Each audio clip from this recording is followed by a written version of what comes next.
Break के बाद एक बार फिर से आप सभी का सी न्यूज भारत में स्वागत है। तलोद स्थित श्रीनाथ जी पुष्टि मार्गे हवेली और श्री सवा मंगला देवी मंदिर में पुरुषोत्तम मास के अवसर पर भक्ति और आध्यात्म का भव्य संगम देखने को मिला। पूरे माह चले विविध मनोरथों ने वातावरण को भक्ति रस से सराबोर कर दिया और दूर दूर से आए वैष्णवों ने अलौकिक दर्शन का लाभ उठाया। तलोद में इस वर्ष पुरुषोत्तम मास बड़े ही धूमधाम और श्रद्धा के साथ मनाया गया। श्रीनाथ जी पुष्टि मार्गे हवेली और श्री सवा मंगला देवी मंदिर में पूरे माह अलग अलग धार्मिक मनोरथों का आयोजन किया गया। कार्यक्रम की शुरुआत गिरी कंदरा मनोरथ से हुई, जो पहले रविवार को आयोजित की गई। इसके बाद दूसरे रविवार को फूल हिंडोला उत्सव ने श्रद्धालुओं को आकर्षित किया। पूरे माह शारदोत्सव, आम मनोरथ, चुंदरी मनोरथ, दीपदान, दीपमाला, चांदी का बंगला और श्री गोवर्धन पूजा जैसे कई भव्य आयोजन किए गए। इन आयोजनों के दौरान मंदिर परिसर को विशेष रूप से सजाया गया, जिससे वातावरण अत्यंत दिव्य और आकर्षक बन गया। अलौकिक दर्शन और महाप्रसाद के लिए बड़ी संख्या में वैष्णव श्रद्धालु दूर दूर से पहुंचे। श्रद्धालुओं ने इन आयोजनों को अत्यंत भक्ति भाव और उत्साह के साथ अनुभव किया। विशेष रूप से अधिक अंकुत महोत्सव को भी बहुत ही सुंदर और भव्य तरीके से संपन्न किया गया। पूरे पुरुषोत्तम मास के दौरान श्रद्धालुओं में भारी उत्साह देखने को मिला। आयोजकों ने सभी सहयोगियों, ट्रस्टियों और कार्यकर्ताओं के प्रति आभार व्यक्त किया, जिन्होंने इस भव्य आयोजन को सफल बनाने में महत्वपूर्ण भूमिका निभाई। हिंडोला उत्सव आषाढ़ सुद पूनम से श्रावण सुद पूनम तक मनाया जाएगा। आगामी जन्माष्टमी, नंद महोत्सव, नवरात्रि, दिवाली और अन्नकूट जैसे पर्वों में भी इसी प्रकार भव्य आयोजनों की योजना है। आयोजन में महेश भाई गांधी, मितेश भाई शाह, नवनियुक्त प्रबंध ट्रस्टी हेतल भाई, मानद मंत्री केतन भाई, एनके कंप्यूटर टीम, राजू भाई, संकेत शाह तथा सखी मंडल की बहनों का विशेष योगदान रहा। पूरे आयोजन की जिम्मेदारी रमेश कुमार सी शाह द्वारा निभाई गई। जय श्री कृष्ण। तलोद की पुष्टि मार्ग हवेली में अधिक मास के पावन अवसर को बड़े ही श्रद्धा और भावपूर्ण तरीके से मनाया गया। इस एक महीने के दौरान विभिन्न प्रकार के मनोरथ और सजावटों से भक्तों ने इस पावन अवसर का लाभ लिया। इस दौरान अलग अलग मनोरथ जैसे कि रथ यात्रा मनोरथ, हिंडोला मनोरथ, फूल के हिंडोले, मोती के बंगले, रथ यात्रा मनोरथ, दीपदान जैसे मनोरथों से इस अवसर का लोगों ने आनंद उठाया। इसी के साथ पुरुषोत्तम मास के अंतिम दिन पे हवेली में एक भव्य अनकुट मनोरथ का आयोजन किया गया, जिसमें तलोद और उसके आसपास के क्षेत्रों से आए लोगों ने सौभागी होकर इस उत्सव को सफल बनाया। मैं निकिता हार्दिक शाह तलोद पुष्टि मार्ग हवेली की तरफ से आप सबका अभिनंदन करती हूँ। जय श्री कृष्ण। પુષ્ટિ માર્ગીય સંપ્રદાયની અંદર અધિક માસનું મહત્ત્વ ખૂબ અતિ મહત્ત્વનો માસ એ અધિક માસ, અને અધિક માસની અંદર દરેક ઋતુના દરેક સમાના જે કંઈ ઉત્સવ હોય એ ઉત્સવ ઉજવાય, અને એ જ પ્રણાલીને અનુસરીને શ્રીનાથજી પુષ્ટિ માર્ગીય હવેલી તથા સર્વમંગલા દેવી ટ્રસ્ટે આ અધિક માસની અંદર અધિક જેઠ સુદ એકમથી માંડીને જેઠવત અમાસ એટલે કે આજના દિવસ સુધીમાં જે કંઈ મનોરથો થાય, જેવા કે હિંડોળા, ચુંદડી મનોરથ, દીપદાન, એથી એ વિશેષ અનેક મનોરથો કરીને ઠાકોરજીને ખૂબ લાભ જણાવ્યા। ઠાકોરજી અત્રે પ્રસન્નતામાં બિરાજતા હોય સ્પષ્ટપણે જણાઈ આવે છે। વૈષ્ણવોનો અનેરો ઉત્સાહ અને કાર્યકરોના તલોદ ટ્રસ્ટી મંડળના પ્રમુખ, મંત્રી, સહમંત્રી, ઉપપ્રમુખ અને સમગ્ર કારોબારી સભ્યો, સલાહકાર બોર્ડ અને તમામ કાર્યકરોનો આ માસની અંદર ખૂબ જ ઉત્સાહભેર તમામે કામ કરી અને ઠાકોરજીને લાલ ચઢાવવાની અંદર કોઈ કચાશ ન રાખી હોય એવું મારી દ્રષ્ટિએ જણાઈ આવે છે।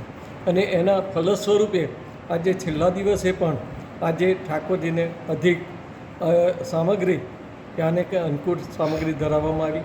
તેની અંદર પણ સવિશેષ વૈષ્ણવ રસ લીધો, પ્રસાદ પણ લીધો, અને એથી વિશેષ ચાલુ અધિક માસની અંદર દરેક રવિવારે કોઈને કોઈ મનોરથી મારફતે ઠાકોરજીને સામગ્રી ધરાઈ અને વૈષ્ણવને પ્રસાદ લેવડાવવાની જે પ્રથા થઈ એ પણ એ રમેશભાઈને ખાસ તો આભારી છે।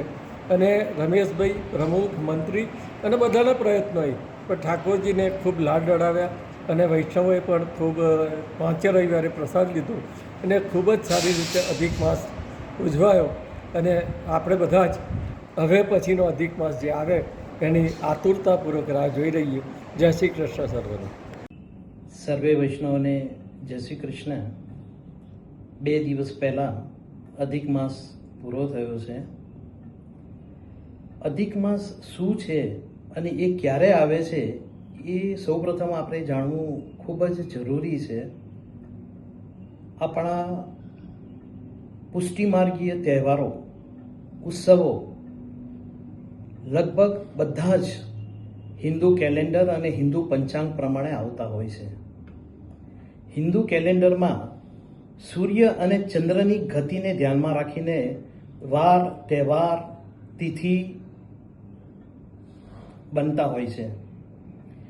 સૂર્યની ગતિ આખા વર્ષની 365 દિવસમાં પૂરી થાય છે, જ્યારે ચંદ્રની ગતિ આખા વર્ષની 354 દિવસે પૂરી થાય છે. એટલે આખા વર્ષમાં બંનેની ગતિની અંદર 11 દિવસનો ફરક આવે છે. આ 11 દિવસનો ફરક 2.5 થી 3 વર્ષે જતા 30 દિવસમાં રૂપાંતર થાય છે.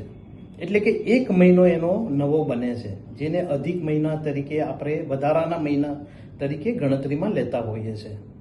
દરેક મહિનાના દેવતા હોય છે, પરંતુ આ જે 1 મહિનો વધારાનો બને છે એ મહિનો કોઈ સ્વીકારવા માટે તૈયાર થયો નહીં. ત્યારે ભગવાન વિષ્ણુએ એ મહિનાને સ્વીકારી એ મહિનાનું નામ પુરુષોત્તમ માસ તરીકે એમને આપ્યું, જેથી આપણે એમ કહી શકીએ કે અધિક માસ એટલે કે પુરુષોત્તમ માસ. આ અધિક મહિનો કેવી રીતે આવે છે એનું આપણે આ રૂપાંતર સમજી ચૂક્યા. હવે અધિક મહિનો એ દેવ, ભક્તિ, દાન, પુણ્ય ના માટે ખૂબ જ અગત્યનો મહિનો ગણાય છે.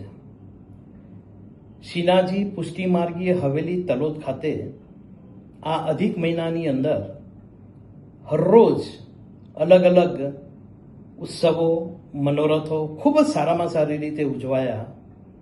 આ ઉત્સવોમાં જેને તન, મન અને ધનથી તેમનો સાથ અને સહકાર આપ્યો છે અને ઉત્સવો ખૂબ જ સારી રીતે ઉજવવા માટેના પ્રયત્નો કર્યા છે, તેવા કમિટીના મેમ્બરો, દાતાશ્રીઓ તથા ટ્રસ્ટીગણનો હું ખરેખર દિલથી આભાર વ્યક્ત કરું છું અને એમને ખૂબ ખૂબ શુભેચ્છાઓ પાઠવું છું.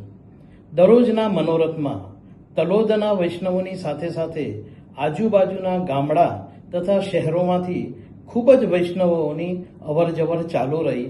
ખૂબ જ ઉત્સાહથી દરેકે દરેક મનોરથો ઉજવવામાં આવ્યા છે. આશા રાખીએ કે હવે આગળ શ્રાવણ મહિનો આવી રહ્યો છે. આ જ રીતના ઉત્સવો શ્રાવણ મહિનામાં પણ આપણે ઉજવીએ.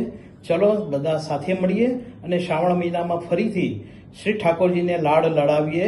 सर्वे ने मारा. जय श्री कृष्ण. साबरकांठा से सीनू संवाददाता दिलीप परमार की रिपोर्ट। पुरुषोत्तम मास का ये भव्य आयोजन तलोद में भक्ति, सेवा और सांस्कृतिक परंपरा का सुंदर उदाहरण बनकर सामने आया, जिसने श्रद्धालुओं के मन में गहरी आध्यात्मिक छाप छोड़ी। खास रिपोर्ट में फिलहाल के लिए इतना ही। देश दुनिया की बाकी खबरों को जानने के लिए देखते रहिए सी न्यूज़ भारत।